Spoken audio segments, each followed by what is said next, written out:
Some days we don't have much to talk about. Other days, like today, we got a lot to talk about. Street leaning, like really leaning long into this report. We'll see how it turns out. We got some good news from American Airlines. You couldn't tell by looking at the chart over the last few days. major age and guidance. Logitech? Well, I guess no one's going back to the office and buying new cameras and mouses and stuff because that's going in the opposite direction. A few ratings changes here, but we'll all be sitting here on pins and needles until that CPI number at 8:30. Christian Fromhertz, he's going to stop by here. I think he's traveling up in Lake Placid or something, but he's still on the computer, and he'll be joining us to talk about the CPI number as the S&Ps cross over 4,000. Mitch, let's roll that intro and get going.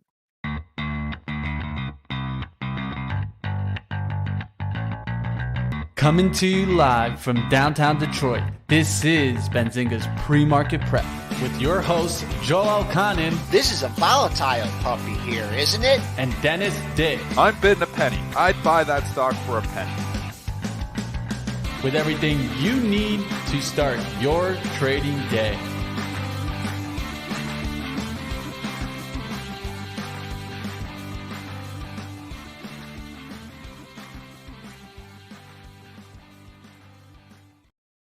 Let's say hi to Carmen Ochoa. Good morning from Anchorage, Alaska. Wow.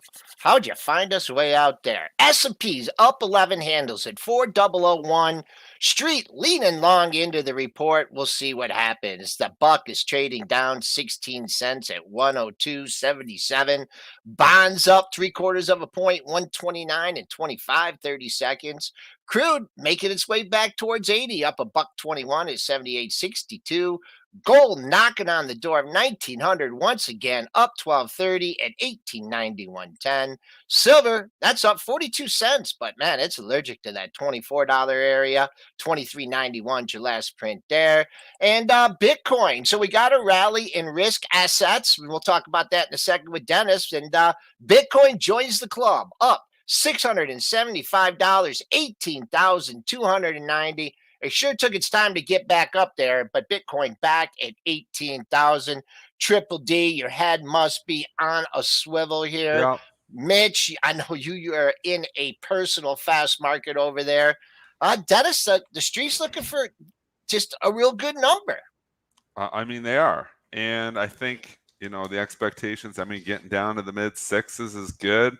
They're looking at the Fed's plan is working, and they're hoping for a pivot sooner than later. That's the bull thesis. The bear thesis is that it's not working fast enough, and interest rates are going to have to stay up for the foreseeable future. So we are leaning long into it. So obviously, expectations a little bit higher. Obviously, that means a little bit lower for that inflation number. But I think any type of a dip here, if we do dip heavy on this, probably gets bought. And that's because you've got shorts scrambling now. You've got all risk assets getting bought. The whole Bed Bath & Beyond thing, rallying risk assets. It's catapulted Bitcoin too. Don't kid yourself. When you see all these smaller stocks, the meme stocks all start going, Bitcoin always eventually catches a bid when that stuff catches a bid too. So predictable that Bitcoin would start rallying here when all that other junk is rallying as well. I don't know what to say. I think you got to be buying pullbacks here if you get one substantially. But again, we got to wait till we see the number. If the number is really hot, then maybe all bets are off. But, let's just say it comes in a little bit schmidgen hot and we dump like 50 handles on the algo, 60 handles. Wouldn't surprise me if you do see some buyers come in here. Is the bottom in? I don't think so. I still think there's more pain ahead coming because I think there's more tape bombs, but they're taking them in stride, Joel. Back to Lululemon. That dip got bought. It took 2 days, but that earnings dip got bought. We continue to get bad news. We'll talk about Logitech overnight here. We continue to get tape bombs, but as long as those tape bombs are getting bought, I think this market's got a little bit more of a green light to go. What about it being the junk rally? Doesn't the junk rally scare you a little bit? Sometimes that ends, and to your point, it's a fantastic point you're making, Mitch, because a lot of times when you see the bankrupt companies or potentially bankrupt Bed Bath & Beyond and other stocks start getting a bid, that's towards the end of the rally. But we haven't really had that much of a rally in some of this stuff. So I don't know if I kind of wish, obviously hindsight's capital's 2020, but that number that we had last week, remember when I was like full on bearish and I was like wishy-washy, kind of pushed me to Yes, I do. wishy-washy, and then we had the pullback there. It kind of Yep. made me like, wish you would have bought more stock. So I do have some swing longs on right now. I took most of them off yesterday at the close because I simply didn't want to go through the number. I did hold a few small swing longs, so I'm leaning a little bit, not leaning long in the report, very small. Like I said, I took most of them, and I was playing the meme stocks. I wasn't playing Bed Bath & Beyond. I wasn't playing the main ones, but I did take a flyer in Carvana. I bought that yesterday morning, I believe, or even the night before, because the Bed Bath & Beyond was going, and I was like, well, if they're going to rally Bed Bath & Beyond that much, maybe they take the Carvana. I bought the Carvana, I think, at 440, which would have been the close the night before, whatever the close was. Yeah, 442 the night before. And then it ran yesterday. So I took my profits already. It ran up to obviously ran up over $5. I think I sold at $5.35. So I took about 20% on that trade in a day, which was nice. So there's some good trading opportunities here. But again, I don't get married to any of this stuff. If we get a light number, all this stuff probably continues though. So a lot of this meme stock rally, does it continue? People will ask. This all kind of depends on the CPI. Well, there's a smart person that told me this just a week ago. And I don't know if you guys know this smart person, but I think he goes by Triple D Trader. Punish the maximum amount of participants. Yeah, you're right. That's what's happening here. Yep. People lean in too short. People lean in too much on the bearish side. Lean in too short now?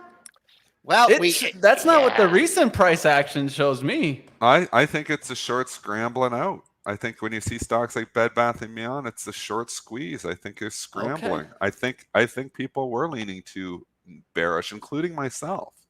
So again, let's see what the CPI number does. But how I'm approaching this is, if we get a significant dip, I think I'm a buyer. I think that the best call, and on Friday, we really preached that trading range, right? I got the SPY, or the S&P, so it looks the same, and then it snuck out of that area on the jobs data, right? And then Monday was the tricky day, because you went up and you had a really nice move, and then you gave it all back. And this was the Tuesday morning when you were talking about it, Dennis. It was like, well, it came back down. We sold off 80, 90 handles. It didn't quite get to the top of the range, of the breakout range, but there it was. And it gave you that one opportunity on Tuesday morning. Wednesdays and Thursdays were good days. We're getting into areas of very limited resistance. We all know this is back where we were at from the December data. So, I don't know. I guess I'll just wait for the next 11, 12, 13, 14-day consolidation period and wait for the breakout of the consolidation. But market getting the S&Ps over 4,000 as we speak. And you know what was been a big help is your mega cap tech to stop rolling over. We were talking about it, not just stop going down. Please just stop going down. Well, look at that. Apple now $10 off its low. Microsoft, that got pounded by the analysts, that's had a move. All of a sudden, Amazon. It's cool to own Amazon now, Dennis. I mean, did you see the move in that yesterday? That's got to be one of its 3 best. days. Yeah. So they definitely got, anybody who's short is getting punished here. And again, we can repeat that. Everybody thinks, oh, you just short the market last year, you kill it. This has been the story. There's been vicious rallies throughout this entire downturn. It's like we get the vicious rally, sucker more people in, and then we roll over again. I don't know, and again, you see numbers, and we should go right into the American Airlines here. You see numbers like this, and you're like, holy. I mean, this is just, the travel is not slowing down. Things are not slowing down. They're never getting this 2% inflation, but, not any time in the remote future, unless they cook the books. But, look at American Airlines this morning. Mitch, what did they say? And holy mackerel, these are good numbers. I'm just a little upset that they didn't give me enough of a pullback yesterday to jump into the trade, but American Airlines expects to report Q4 adjusted EPS between $1.12 to $1.17 versus a 60-cent estimate. Expected Q4 CASM to be up 10% compared to previous guidance, up between 8 to 10%. They raised Q4 revenue guidance from 11 to 13%, now at 16 to 17%. So good outlook there from American Airlines. And it seems like all the airlines are in a little bit of a takeoff. Oh, this is huge numbers. I mean, and we talked about travel, and we're saying people are still traveling. I think eventually it does slow down because I think people are going to eventually get strapped for cash. But right now, they're still finding the money. And maybe it just takes a lot longer than we think, but they're finding the money. And I mean, you can't argue with these numbers. These are huge numbers these companies are throwing up. Yeah, I was long American Airlines actually into the report. I wasn't scheduled to report. I just so happened to be long into my overnight portfolio, so I was happy to take the gift here overnight. Already sold it. I was also long UAL, sold that too on the pops. Because I don't You go get to into see the numbers. Jets against those, or is that just a little bit of a spec play? I'm kind of as long a lot of these risk assets coming in here.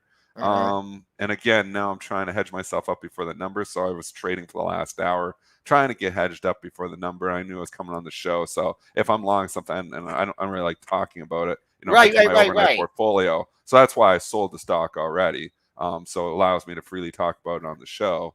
I'm just, playing, the spec game a little bit. I made some good money last couple of days just being long these speculative assets. Like I said, Carvanas, I'm long a lot of stuff that kind of made me throw up in my mouth when I was looking at, my day trading, short-term trading, and I was like, man, a lot of these stocks, I'm like, I hope they don't go bankrupt tomorrow. Because I think Carvana's still going bankrupt. I was like, I hope it's not tomorrow. When I was buying that at 439, I'm like, I'm playing it for the sole reason that Bed Bath & Beyond is going. I love my relationships. That's what I'm all about. I see Bed Bath & Beyond going, thinking, well, what are they logically going to pick on? It could be a Carvana. But, I mean, American Airlines has been flying here for a while. So, obviously, people were feeling these numbers before they actually just show them. Is this like sell the rip opportunity? Again, that's going to be CPI that's going to dictate the next move here. Do you well, this is we're trading right above $16. This is a big move for American Airlines, moving 72 cents in a day. So we'll focus right now. Our early focus is 16.23. And wow, you're starting to clear out the monthly. So there's going to be, I mean, it's traded 2 million shares. So it's going to have to suck up a lot of paper here, right? Like, I'm selling this when it gets back to 16 after I bought it at, well, I didn't buy it, but if you bought it at 13 just last week, it's, it's a pretty good percentage trade. So let's see if it keeps going up. But what I'm thinking about this real quick? Remember when it was June of COVID, I think, Dennis, and I don't know, this thing opened up and went to 2280. Do you remember that? I can't remember, what was it, June? Yeah, it was June of 2000. It opened up like $5-6, and then it just completely crumbled after that. I mean, that high was, wow, that was 2280. If you're really bullish, super long term, the post pandemic high for American Airlines is 2609. People asking me why I didn't mention Carvana yesterday. The main thing, I'm not a pumper. So if I'm trading something actively and planning on trading it that day, I don't want to be coming in here and saying to you guys, oh yeah, we're buying Carvana and we're pumping, let's go. I said that the short term, I did say a lot of these meme stocks are going. So I said I've had some positions in some of these meme stocks. A Carvana meme stock, kind of. It kind of is right now anyways, being talked about on Reddit. But, I'm not just going to go buy a stock, it's like Carvana, and then say, yeah, I'm buying Carvana, but, I'm going to trade it, day trade it all day today. I don't like to actively talk when I'm day trading because I don't want to be saying, oh, you're a pumper on this show. So I can clearly talk about a Pfizer because I'm holding it long term. And, if I've got a long-term swing on, I'll talk those too. But I typically don't talk my positions in day trading because I don't want anybody coming on saying, hey, you bought this stock and, all of a sudden, you're talking about it on your show. So I think you and did you're kind just of trying to mention pump it your own though. book. I don't like talking my short-term book. Dennis, I think you did kind of mention it just by mentioning high short interest, right? I mean, that Well, I think it gave yeah. you Again, the we could area see or it's to all go about looking, relationships, right? Mitch. It is. Exactly. It's all about relationships. So when you see Bed Bath and Beyond and GameStop and AMC and those stocks going, eventually it might roll over into these other stocks. And we talked about the potential for that. So that's the key here is just understanding the relationships. And you get these periods, a few times, once a quarter probably, where these meme stocks catch a bid. And then you got to go to those lists, and they are good trades for a day or two. Again, don't get married to this stuff though. Don't just come on here and say, oh yeah, I'm going to put Carvana in my portfolio. It's going back to 100. I mean, these are short-term trades. You take the gains when you got the gains on some of these things because the gains typically don't last. These are still very poor run companies, and a lot of these are going bankrupt, and a lot of these are going lower. But there's trading opportunities in all this stuff. So you can trade all this stuff. And we try to push you guys in the right direction, the short-term stuff. And the long-term stuff is the long-term stuff. I have no idea where Pfizer's going next week. I'm just saying I put Pfizer in the long-term portfolio because I feel like there's value here. So I'm always wearing two hats on the show. Yeah. There's a trading hat, and then there's the long-term investing hat. That tweet that I put out the other day when I said I bought Pfizer, Bristol Myers, those aren't day trades. Those aren't swing trades. I feel like there's value down here. I feel like I want to be positioned more in drugs in 20, or for the next couple of years even. And I feel like they've come down enough. So I wanted to add and increase my drug exposure. But there's all kinds of opportunities with trading and trading momentum, and we talk that stuff. But again, for me to come on and just buy Carvana and then say, oh yeah, we're buying Carvana. I mean, that's that's a stock that is very manipulated already out there, and it's hard for me to just come on here and say, yeah, I'm buying Carvana, let's go. Like we're not pumpers on this show. All right, let's move towards Taiwan Semiconductor as they reported earnings today. Let's get into it. Q4 EPS at $1.82 beat the $1.77 estimate. Sales at $19.93 billion missed the $20.56 billion estimate. They did reduce though 23 capex guidance to $32 billion and a high end of $36 billion. Called for narrowing margins amid a rise in research and development expenses. Oh man, I've been wrong on this one. I'll just say me and Mitch I've have been been wrong. dead I wrong. We admit it. thought there was going to be an imminent invasion, and that doesn't appear to be Well, going to happen. No. Let's rewind that. We didn't think imminent invasion, but we didn't want to be caught. I didn't want to be caught in that. I didn't want to be caught in it either. That's what it was to me. You guys are safe, man. You guys are safe. Risk adverse. Yeah, it doesn't look like any invasion's coming soon there. You guys always preaching risk adverse. I'm sorry. I was risk adverse this time. But I admit it. And I think I've been wrong. And one thing that we can clearly say is, why not? Don't fight Warren. Fight Mitch. Don't fight Warren. Yeah. Warren usually ends up being right. And there's the play to, if you get long Warren stocks, certain stocks don't work out for him. Obviously he sold the airlines all at the lows. But I mean, Warren usually ends up being right more than wrong. That Berkshire Hathaway chart speaks for itself. I always say results speak for themselves. You bring up the Berk.B chart, which is really unbelievable. I mean, how much pass did they get him? Just a quick Berk conversation, because here's a stock that's trading near its, here's a stock trading near a 6-month high. It's half Apple.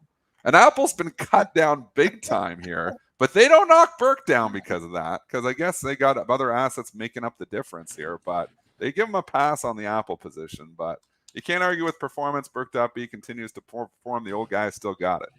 And he's been right so far on TSM. Yeah, this TSM too. It gave you the pullback after the initial surge, and then I've been trying to focus on this 83.50 area. Right, that was the Warren top. Came up there a few times. Someone mentioned about it, and I said, well, maybe the fourth time's the charm. And that was around 7:30, 8 o'clock. They took it right through there. It's breaking out 84.98, your pre-market high. I think over the next couple days I would like to see this come down and establish support at 83.50 or never go near it and just keep on going, you do see one daily high at 85. But I guess they don't care as much about the guidance, right? Then in the margins, it's all about the numbers. So nice move. Is it helping out AMD? AMD perking up a little bit, over $70. I know Nvidia, that's trading up 233. Oh, would have been nice to buy that going through 160 today, but maybe if you get a pullback to 160, old resistance, new support. And you know who just shrug off earnings? Look at Micron. I mean, right? Oh, well, Micron under 50. They're done. They're toast. It's cyclical. Boom. Back at 58, triple D. It's snapped back fast. The Yeah. rally, it's really been January effect. And I'm disappointed actually in my own trading performance, because we called for this snapback in all of these stocks all the way going into December, the end of December. I kept saying January 1st, the calendar turns, this stuff can Yep. turn. And I bought some of these things, and then you know what? I got shaken out of a few of them too. And first you know, week. and what I was in, it just, and Tesla made new lows, and I'm like, maybe it's not going to work out. And Yeah, that was, definitely, yep. I got shaken out. And if I would have just held to that thesis that we're in January, the turn of the calendar sometimes turns these things, all of the junk turned January 1. It really did. It kept going down. We had the turns, but, and obviously, we made new lows. I believe it was, not January 1, because we were closed, and we closed January 2nd too. But I mean, Tesla made new lows on the 5th, and you're like, I think I might be wrong on this, and, might just continue lower. But it wasn't the case. I mean, ARKK, which is obviously your leader, never made a new low on the move. It made its low on the move on December the 28th. And then for the next 3 days kind of held. And then the Tesla or January 6th or whatever, 5th, 6th, was when you thought maybe we're cratering over. And the day they bought Tesla and turned it around was your green light to hindsight capital 2020, was the green light to go into all the beaten down growth names. And they have turned, and they have turned like big time here. So January effect, what we were calling for, has been more pronounced probably than I've seen in years. So we called it. I got shaken out of my own personal trading. I hope some other people didn't, because we were calling for this turn in the growth names. It absolutely did happen. And I wish I would have stuck with it. Yeah, it was just every time it's different, like the way when also people were like last year, remember, like opened up in January and we just got pounded early. So I think, every year that, we talk about these trends and how they persist, and they always have a little different twist to it, right? Tesla making a new low of the move. If we just would have stuck Ryan Dietrich strong, we had him on that Tuesday of the last week. It was a choppy week, to end the month, and then of course you got the CPI that let us out of there. But 7 minutes before the number, S&Ps are now over 4,000. Not too hard to do the levels here, because there are no levels on the upside. Your intraday high from December 15th was 40.43. That's 37 handles away, and that was only a intraday high. All right, team, I'm going to take a really quick second. We probably won't give levels on it, but I just want to at least cover Logitech, because if not, I know someone's going to tell me we missed it here. Of course, Logitech is sliding big. It did give that tape bomb. We were looking to see if we'd get some bigger tape bombs, but definitely Logitech getting hit hard here. They announced, of course, Q3 results, reducing fiscal 23 outlook. Of course, this was a forward outlook. Q3 revenue now down 22% to 23% year over year, and sees fiscal year 23 to be down 15 to 13% in sales growth. So definitely not what you want to be seeing there in Logitech. And they also stated more and more how they see more macro headwinds coming for the space.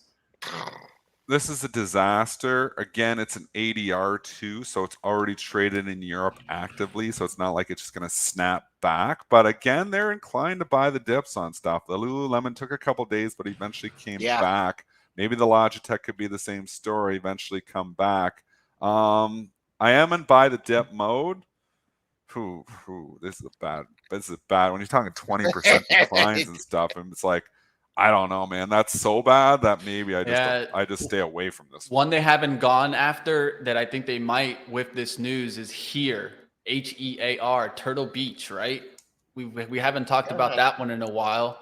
I That have one not might, looked at that stock in probably a year here. yeah, at least. Yeah, it's been a while. In a here. And a here, yeah.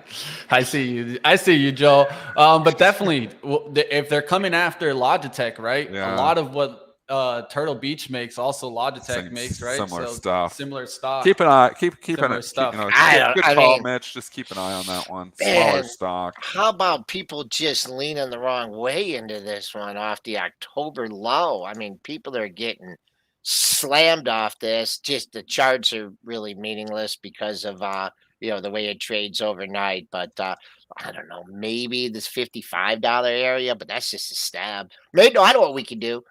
We had the October low at 42. Let's call it 68, right? Is that the high? Yep, 68. That's 26-point move, 13. That takes it back down to 55. I don't know, 55, 56. But that's just like that's a half a star. That's not even nothing. Right, it's time for CPI. Yeah, outlook. we're getting ready for it. I am so inclined to be looking for a significant dip to buy. If I don't know what's going to happen here. If we rip, it's going to go without me. If we dip, I probably am going to be buying the dip and I think I'm probably buying it, somewhere.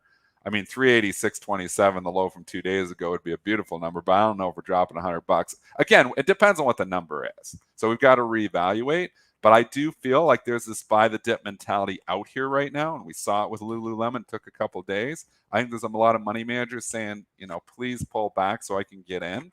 So I do think this market sets up well to buy the dip.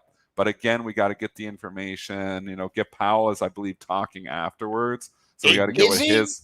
I think he is. I think he is. Oh no, I think isn't Biden supposed to speak at 10? Yeah, we got Biden. Is it Biden talking? Yeah, so I mean, he's coming on because it's a bad number. I mean, come on, give me a break. Just remember though, because I was actually not here for the December CPI, and they rocketed it just like unbelievable. They brought it down in the regular session. It brought it down substantially. It still had a decent update. The chat's got me. It's Bullard. Okay, but we didn't tank until a couple days after. We didn't tank. I mean, we had to pop. We held it for like a day. And then I think, whatchamacallit came out and submarined the market. So that's what happened. I wasn't here, but that's what happened last time. S&Ps, we're ripping. Triple D, we're going to let you go wide here. Yeah, I'm going to go wide. Mitch, do you want to stick one more stock in here, or do you want to start to preview the numbers? I'm going to go a little deeper into the preview here. Of course, CPI estimated year over year is 6.5, right? Prior 7.1.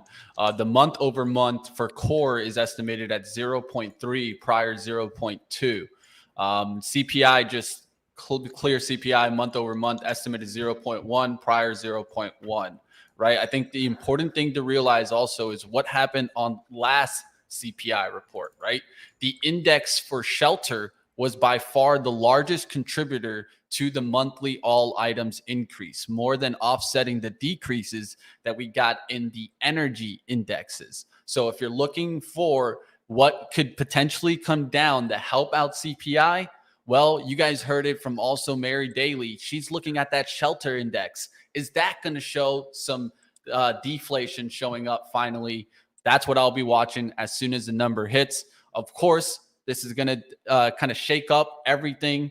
And from here on out, things can change. So we'll see what happens. We are pretty bullish into the tape right now. They're jamming it, man. They're just already 397.48. Yeah.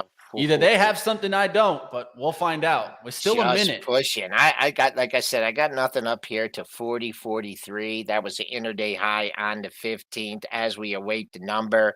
1975 is where we pop to. It's going to be all over the place. I'm not going to jump the gun, but I will. Now up 20 handles, just about everything green across the board. Your bonds are up. Almost a stick. Gold trying to get over 1900. Gold's a big mover off the number. Bitcoin holding steady here, up 750. The algos are going. They're going for the offers. As I said, 40, 43 even. That was your intraday high on the 12th. But on a pullback, I don't even have time to do a 50% retracement on the day. Oh, there's a nice A drop. second. There it is. There's a Boom. drop. Whoa. There's a big drop. Oh my Lord. There you go. I'm trying to get this number, but man. It's hot. Oh my Lord. We just spiked down to 39.54. And that is right around the intraday low from yesterday, I believe. Wednesday's intraday low was at 48.75. We haven't hit that level yet. So you did get a pop and a drop. Bulls are trying to recover. What do you got for me, Mitch? All right, let's give it here. I got core CPI at 5.7 versus 5.7 estimate. Overall 6.5 versus 6.5 estimate. So it came in right in line, and we're still going down on it. Just to kind of mention that. Initial jobless claims coming in at 205,000 versus 215,000. So we missed on that initial jobless claims number. I'm looking out what could be bringing us down here. Core CPI also came in line. Every number that I'm seeing right now is in line. CPI month over month at 0.1 versus 0 estimate, prior 0.1. That's probably one that you can see, but that actually came in at a negative. Well, yeah. What? I'm not seeing anything right here in the numbers that clearly states the downside, even though we got that down hit there right out the gates here. I thought if anything, we were going to see that course 6.5 showing up closer towards the 7.1, but looks like we got it right in line here. So I don't know why we got that quick algo hit to the downside, but it's just because we got overdone to the upside. I mean, considering that's what I was thinking. Yeah, but I mean, yeah, that's why I was nervous. I mean, I think dip gets bought. Just chiming in. Yeah, I know, Dennis. No worries, Dennis. Yeah. This is I mean, everything looks okay, but man, you had just a big run up. They popped it up to 40.1975. I actually don't mind this. I don't mind this because the market is going to have a chance. It's going to have to prove itself today. Now, I don't, now obviously Biden had the notes and he can come out, with his speech later on today, what he has to say. But I mean, everything was in line. I think the market just got a little bit ahead of itself. Now the onus is on the bulls. All right. Yeah, to bring this to back up. Let me know when you see Christian in the background because we got Christian in the background already. Okay. I'm going to give one last line here directly from the report. The index for gasoline was by far the largest contributor to the monthly all items decrease, more than offsetting the increases in shelter index. If we look at the shelter index was at 7.5, less energy service at 7. One thing that we need to keep watching, will this go down? It went up. And so that's what we need to keep watching. Shelter makes up about 30% of the CPI report. And you guys can see, at least for right now, that's what's also holding us up. And if I also look at electricity went up. Pipe gas service went up. It went from a negative 3.5 to a positive 3.0. So that just shows us also energy service inflation there. Gasoline actually coming down and fuel coming down. And we're still pretty high, team. If there's anything I think that got us to that 6.5, it was that gasoline and fuel oil coming down. So that is definitely helping. And if that can continue trend, then maybe we can get closer towards that 2%. That's what I got right now. Let's go ahead. Let's talk about this with our guest today. Of course, you guys know him. Follow him closely. Christian Fromhertz. Let's bring him on.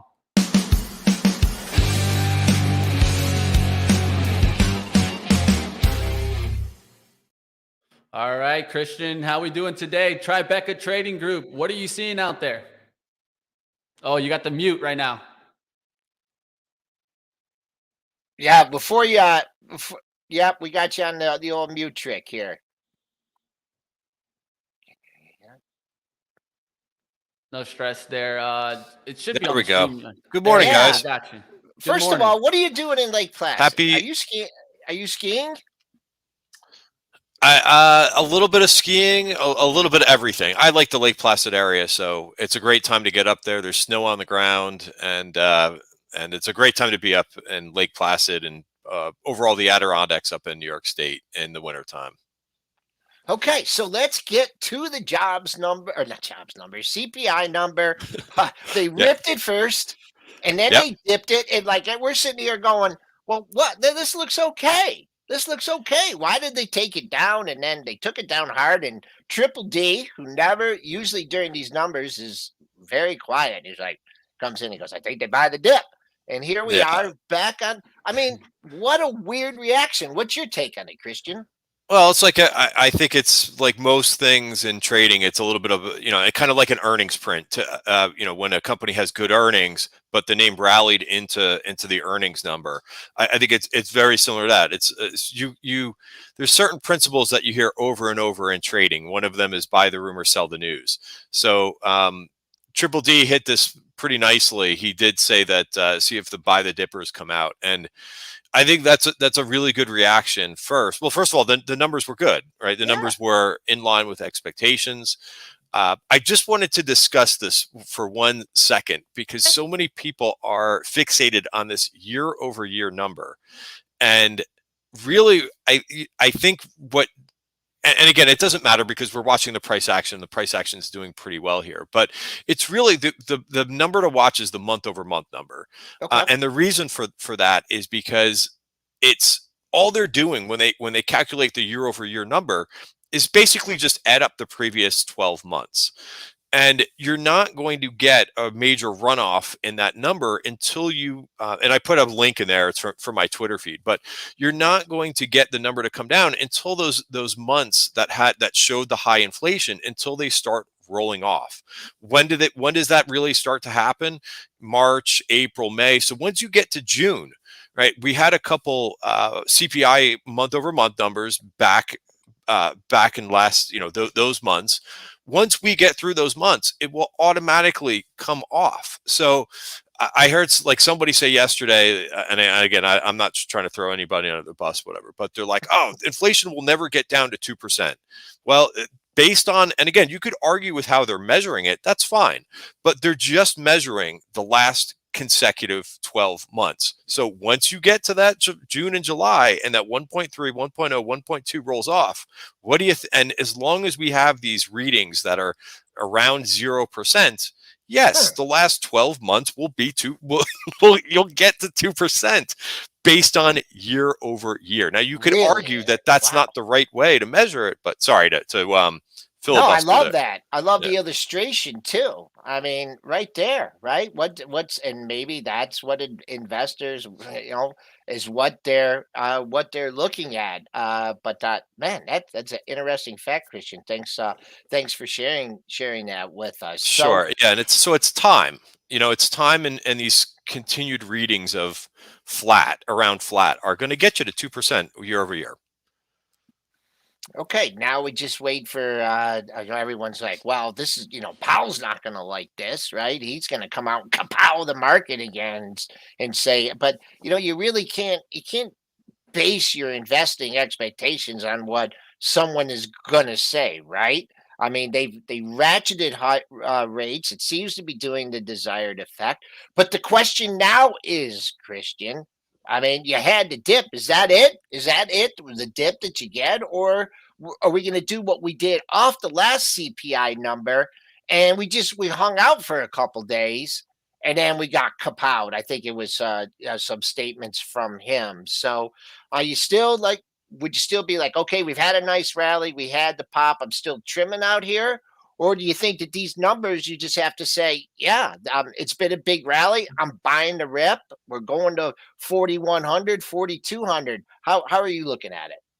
I'm looking at just kind of selectively adding risk. I mean, I was, kind of bullish coming into this week because we saw more participation, like breadth really ticked up towards the end of last week. So on that scale of being bullish, bearish, I did get more bullish, but I also did reduce risk a little bit I just didn't want this event risk for the day. I did Uh-huh. think it would be, a buy the rumor, sell the news. But I think the numbers are, now looking at the actual numbers, and what is Powell going to say next? Probably, hey, we're moving in the right direction. No reason to get that excited. We need to see more of this. And how could he bring this? It's tough to really talk this down to the point of where you have to abandon stocks at this point. So I think if we do get some dips, just like this one was really quick and kind of dramatic because it happened in the first 5 minutes, but I like the idea of buying a little bit more into a little, at least some backing and filling of what we've seen. Back and fill. Yep. Yep. Yeah. I like that term. And again, I mean, I really like the participation that we've seen, industrials, metals. Another thing to keep in mind, which I'm not really happy that the memes, I'll come right out and say it. I'm not really happy that the memes I know. nuts because I think that just brings too much speculation. But Yep. I do like some of the other things. And the other thing to think about is that interest rates of what, how the Fed does have interest rates at 4.33, that is still a very high level of interest rate. That does mean that, the leadership that we're seeing right now, I think that maintains. I think the industrials, the metals, the materials that are doing really well, and then select other areas like consumer discretionary has done very well when you strip out Amazon and Tesla. Those areas, if you look at some of the things like a Crocs, like a Capri, CPRI, what's the other Oh yeah. the other handbag maker, TPR. I mean, it's quite amazing. And I don't, full disclosure, I don't own either one of those. The TPR or the CPRI, but I'm looking at like a Home Depot. I think Home Depot can begin to kind of turn the corner and move back up. You could see it had a real nice candle there yesterday. What do you think about that stock? It's making its way halfway back from that recent move. So I always like to see a recoup of that, the recent decline, and looks like it's coming right into that area, 330, 340. But I have to ask you Yep. about mega cap tech. Yep. Because that is I mean, as long as these stocks, Apple, Microsoft, Google, and Amazon, continue to dominate the weighting in the index, we're going to be subject to what they do. And they've all come off their lows. They're all still in very well defined downtrends. Is this an area? Is the mega cap tech? Is this something you're looking to buy an Amazon if and when you get a pullback, a Google, Microsoft? Is it okay to dip your toe back into the water in mega cap tech? Well, I think number one, the time frame is important. If you have a really, really long time frame, then maybe you don't even care that much. Maybe you think that this is a buying opportunity. I'm more on the shorter end of the spectrum, and I haven't really participated in many of those stocks. I think Netflix is acting the best, but I think I think really what's going to set the tone is earnings, and There you go. if they don't beat earnings or don't have a good reaction is going to be important, right there. And I think for those stocks, they should show something that's positive. Maybe that can turn the corner, and maybe the dip starts to really get bought, other than short covering, which I think is what we've seen the last couple of days. So I think earnings is you'll always find new leaders or new market momentum out of earnings, and that's the reason why I think Netflix has done so well out of that group, is because they had the best earnings out of, and they've shown some positives since they had that big drop. The question is, for the rest of those names, are they going to show that they're starting to turn the corner after some of the bad quarter, missing some areas of their earnings over the last quarter? So that's really going to set the tone. And if they sorry for a long-winded answer. No, that's good, because I talked about this earlier in the week, and I said, there's a lot of anticipation over this number, right? The street leaning longer, but we're coming up on like Q4 earnings season, and all the recession predictors and all the people are looking for the multiple to come down in the S&P to lower PEs. Well, it's come down, but now you're going to get the E, right? And so I think the focus is shifted away. I wouldn't be surprised if you see, for this round. I think you could see a decent pullback off this. Just over Tribeca. I mean, you got J.P. Morgan on Friday, right? That stock has been that's kept me out of the out of the super bearish camp the way that that's been reacting. But it's going to come down to the fundamentals, right? It's going to come down to earnings, and even if you get that Q4 beat, what about Q1? Are you going to jump on the Q4 beat, and then they say, oh, Q1, reducing by 24, whatever I'm using percentages. So I guess it's back to the focus on earnings. Yeah, absolutely. By the way, Fed's Harker just said 25 basis points will be appropriate going forward. So there you go. So one of the Fed speakers, I call them the view, the Fed view, because they like to talk. They can't wait to get out there and start talking. So you got the first one out of the gate. So here we go, 25 basis points. Yeah, it's showing up now on the CME Fed Watch tool. We went from 76.7% for a 25 basis point hike towards now 82.6%. I always like to look at the change on a day like today to show what the percentage really is leaning towards. Of course, now they're looking at 25 basis points. Will we get 50 from the big bad wolf? We'll have to wait and find out. Yeah, and I just wanted to comment because I think yeah. So last point. And I agree with you, Joel, 100%. And I think this is what's really going to make what's going to be very interesting in the next couple of weeks. What companies are going to come out and saying that they're doing pretty well? You guys were talking about American Airlines a little while ago.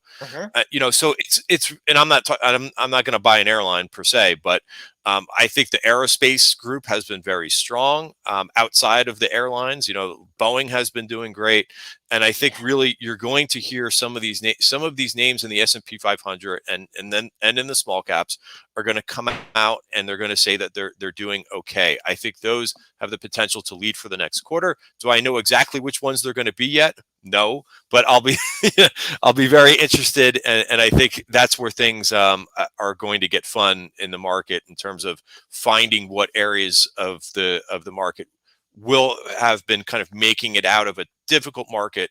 We always find those companies, and that could be potential leadership for the next quarter. The markets are always fun when you have Christian Fromhertz on from Tribeca Trade Group up at Lake Placid. I know you're anxious to get home and get back on the computer. Thanks for joining us. Great information as always. And we'll be dialing you up a lot more here in 2023. Thanks, Christian. Thanks, guys. Have a great day. Okay. Christian. Little Fed pop on whatever. I don't even know what all these guys' names are, but a normal day here, right? A normal day. We're down a couple handles. Can we take back unchanged? That's what I'm looking to see if we can get back up there, because it seems like we're fighting every time we get these moves up on the 5-minute. That's how I'm looking at a 5-minute. I'm seeing wicks up there towards the upside. You guys know how I feel about wicks. Wicks are tricks in my eyes, but we'll see what happens today. Really choppy. Get back above the 397. The chop wicks is are for just kids. I think what it is that it was such a hard downside choppy action. People are still trying to decipher. I do think that what Dennis said, the buy the dippers came in. We could clearly see that, right? But now the only question is, it seems like there's a battle right now between the price action. What are you seeing, Dennis? Really choppy. Huge battle here. I mean, you got a number that was in line. So you didn't get a clear buy signal. You didn't get a clear sell signal. You kind of got a number that's in line. And some people are saying, well, that's not good enough. Other people are saying, what are you talking about? Of course, that's good enough. We're off to the races. So the battle between the bulls and the bears, I do think as we dip down, there's a buying opportunity. And maybe if you rip too high, I think you're just fading everything right now. And that's kind of how I'm trying to approach it. But I do feel like the bulls, I feel like there's this underneath demand. You know how we always talk about overhead supply right now? I feel like there's underneath demand, which gives me that so inclined to be buying the dip mentality here. I did buy some IWM when we pulled back there on the number, just because I felt like the dip's going to get bought. So I still think the dip's going to get bought. I think we could have a date with 4,000 a day, but lots more commentary. Biden's going to talk. I think they're saying Bullard's going to talk.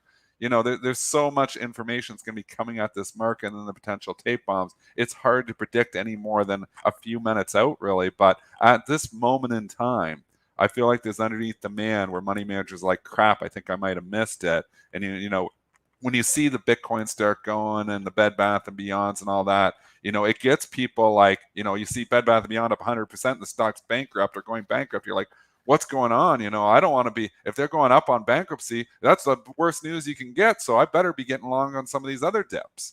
That's what starts happening, with the shift with mentality. And it's happening in myself as well. A little uncomfortable to be in as much, as I am, and as much cash as I am. That's why I was putting a little bit to work, in the last couple of days. But still, it's a battle here, real battleground. I think I don't want to pronounce his name wrong. Pritam Jagtap says, are we going to develop a little bit of a trading range here? I mean, Maybe. we've had a nice move, a couple 1,000-point move, right? We broke out of that consolidation area. No clear, as you can see by my charts here, I'd like to go. I like to go with the Globex levels, right? Because to me, that's the true price.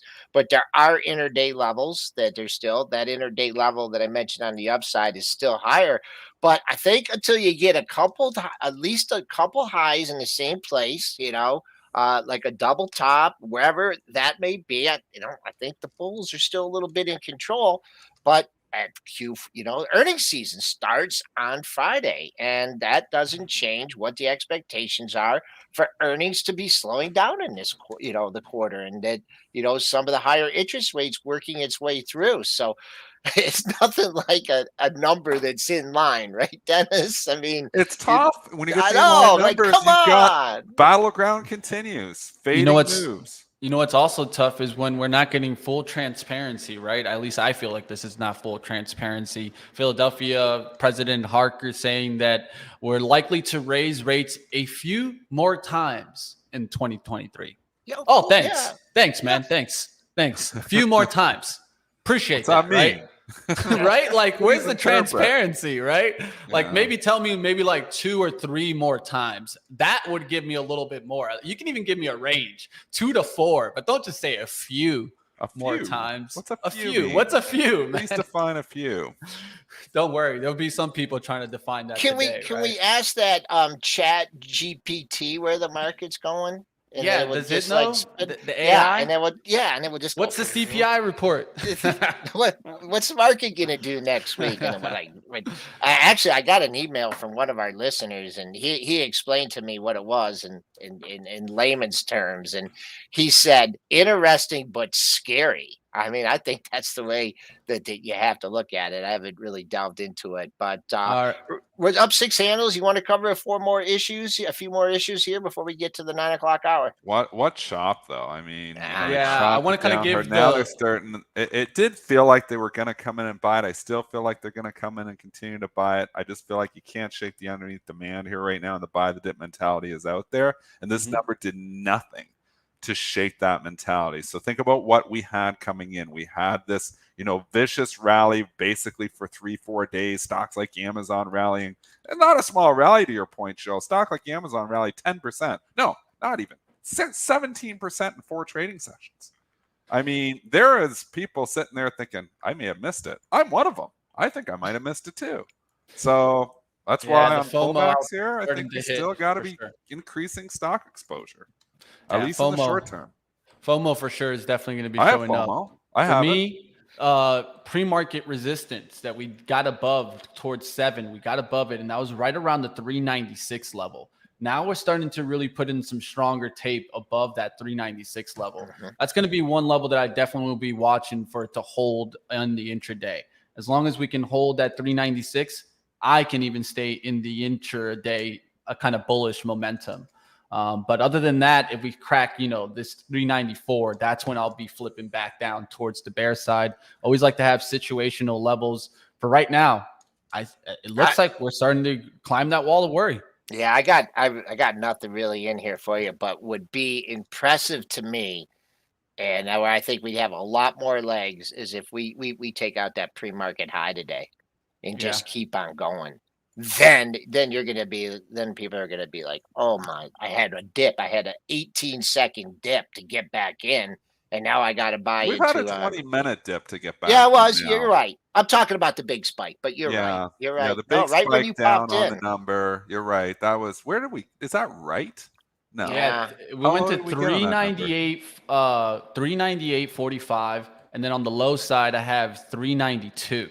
392. Wow, we really dipped down. It That's was what. yeah. Imagine this is why you don't have stops in the pre-market, because you would have got so destroyed through those Oh, yeah, stops you're right stopped there. out You would right have at the just been bottom. like, back. Stopped out at the bottom. Oh, so that's why there's limit orders in pre-market, team, Yeah. because of action like that, and it went wide. I don't know if you saw it, Dennis, but it definitely was so wide. It was massive. I saw it like 2 points, 3 points at one point. Yeah, big time. That's the hard part. How do you trade on something like that, Dennis, when it's that wide? Well, one is if you feel convicted, which I kind of did, I just set my order out there. So I go real wide and I go inside Yeah, it and then just look to get hit. So you got to be convicted, though. You're not like looking and reading tape. I was convicted they were going to come in and buy the dip, which I was absolutely correct on. We can say that clearly now. We're up 60 handles from the low. So they did buy the dip. And I mean, that's the way you've got to approach it, Mitch, is you've got to be convicted going in if you're actually going to trade it. I'd say for the most part, I usually stay away. I might do some arbitrage. I'm like, if I could sell this and buy, some S&Ps against it, I would do it. So I could do some arbitrage. But if I'm just flat out like convicted, then just buying the dip, just having an order and looking like on the IWM, and again, it's real choppy. So, you look where the bids are and you throw it up 10 cents from the low bid. And then you just sit there, and you know what? When it's choppy like that, it kind of hits everything. You get done. You get done. Yeah. Like but like, maybe you don't want to be done. Sometimes you get done, you're like, puke in the mouth. But in a situation like that, and I don't know how the SPOOs, everything got real wild before the number. But just a lot of times, if you throw something out there, like if you were short, you would have been throwing some bids out there, right? You're going to get done. They're looking for liquidity, right? So if you're convicted in what you're doing, then you can put your orders out there and get done. Now the market, is settling down. The algos are getting in there, but now we're back above 4,000. Once again, I'm just gonna, the pre-market high. Like one things I like to look to is, it already is a big range, but you get through that pre-market high today, and I think you really got the bulls in This super number does extra control. nothing to cool. This number does nothing to cool off what was going on before. And what was happening for 3-4 days before, let's just repeat it, is you had, a relentless buyer in the beaten down names, the January effect. This number does not cool that off, in my opinion. I think, I think the bulls are in short-term control here. If there's going to be a tape bomb, it might change things. If Apple or Amazon or somebody warns, which I still think might happen, it might cut it down. But the bulls got a lot of food now. And they're like, you know what? It's working. This number was fine. It shows inflation is still coming down, despite, what everybody is saying. And holy mackerel, some stocks are really exploding right now, Joel. Despite what everybody was saying, I think we're just in this environment here now where the bulls are short-term in control. I don't know. Nobody has a crystal ball to tell you what's going to happen next week. There could be another tape bomb, but all you can do is trade what's on you. Yeah, what about the banks, right? Yeah, Joel, banks coming in tomorrow. How do we start looking at this type of trade? I mean, this JP Morgan, just resiliency in this during that consolidation period. And now it's trying to break out on the monthlies here. Not all the other banks have acted like that, but I was just kind of thinking, if we're going into a recession, if things are that bad, I just thought that this JPM would be coming in, and it showed a lot of resiliency. Now running into earnings like this, it always has a wild day, but just if you just had kept your eye on that chart since mid-December, you wouldn't have had a bearish bone in you. But anything else? Is there anything else we want to cover here? We got about a minute left. Again, it's continuation. The growth tech that has been really beaten up is really catching a bid. Lucid, LCID, up here. I can say I did buy some Rivian. I did buy some Rivian yesterday, and I put that on for a swing trade. I don't intend to trade out of that here today. I didn't want to talk about it because it was a bad number. I probably would have traded out of it, but I'm feeling a little bit more convicted in that buy there now. reason I bought it was I just felt like I had a loan to lean on. So I actually bought it. I bought it yesterday, I believe. Yeah, I did. I bought it yesterday. 1584 was low of the move, and it came down. I think I picked up at like 1635 or something like that. So I was like, you know what? I'm risking 50 cents down. You see what I'm looking at, Joel? I'm seeing Yeah. all these risk assets go up. And then I'm like, oh, I got Rivian. That's 50 cents off the low here. And I'm like, I'm not saying Rivian is going to be a long-term holding here, but I'm saying I had a level to lean on. The reason I set this up, and I think you got to do that too. Some of this beaten down stuff that maybe hasn't went yet, maybe the chat can find some other ones. You know, that's the stuff that they're gravitating to here right now. And there's some stocks that haven't gone. Rivian just simply hasn't really gone yet. So that's why I went in this one. My target would be 19 to 20. So obviously if it gets there later today, if it can get to 19 or 20, you know, maybe I do take it off. But I was just coming in here saying I'm risking myself 50 cents. And I've seen a lot of people come into some risk assets. So that is one that I put in the swing trading portfolio. All right. Well, that was I just knew this was going to be a fun show today. Didn't know what the numbers were going to be, but just with the prep that we did and the ideas, even from the chat, I'll be nice to you to the chat today. You guys are pretty well behaved today. But right now, I'm going to sign off. We're up almost 24 handles at 40.13. Once again, be focusing on that pre-market high, 1975. We got just a lot of air above that. Coming back on the downside, you had one opportunity to get things scratched, and now that's moving farther and farther away. So, Blind Trader loves the show. Blind Trader, we love you. I'm going to go over to Pre-Market Prep Plus and cover a lot of the symbols we missed. Everyone, have a great day. All right, Joel's out of here, and Dennis also. Go do what you do so best, risk my friend. assets are in favor right now. 4,000 is big though. I mean, Mitch, to your technical levels, and you know you like doing your technicals here too. It's right above. We're coming up to a critical resistance point. So let's see what happens at 4,000. It was kind of an easy call. Well, no, nothing's an easy call, but it kind of felt like it was going to be a call to buy the dip. The question is now, I mean, you get to 4,000. Do you have people ringing the register? I still don't think it wasn't like a number that was awesome either.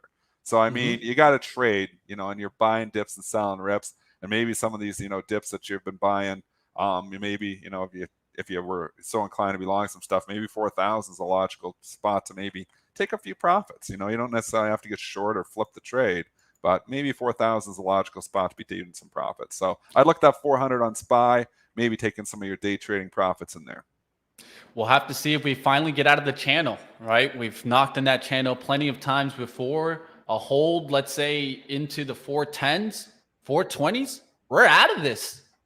Let's see what happens, right? Well, we'll end up finding out. Of course, a lot of that's going to depend on the earnings this quarter. Like always, Dennis, have a great trading day. Go do what you do best, Thanks, my friend. buddy.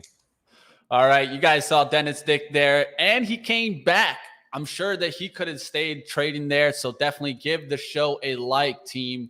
Like always, team, you guys see us. We are here for you guys, and we want you guys to be there for us. How do you show that? By just getting the thumbs up and hitting the share button, letting everybody know that this is the best, the #1 morning show to get you ready for the market open. Yes, you can look at some other medias. They'll be trying to create more hype. We're all about the trading action, investing here. We try to show you guys what we see underneath the hood. Like always, maybe I see something different than Dennis, or Joel sees something different. But like always, you guys make your own investment decisions. But we're going to be here with you in the dirty work, doing it ourselves, looking into the trading action, and of course, getting you those expert opinions like Christian Fromhertz today, joining us from Tribeca Trading Group. It's always great to have Christian on. Now let's get to live trading action. You guys want to stick around and see all the action towards the open? Well, you guys can go over to live trading with Benzinga, probably about the only community I know out there that truly supports themselves, because I've been seeing the team out there really help each other, calling out watch list names, calling out what's moving, and of course, making some money, right? Because at the end of the day, that's what we're all about. That's what we're here for, right? It isn't just to be here and do entertainment. We want to go ahead and get to the live trading action. Come over, team. Want to check us out? We'll see what we got today.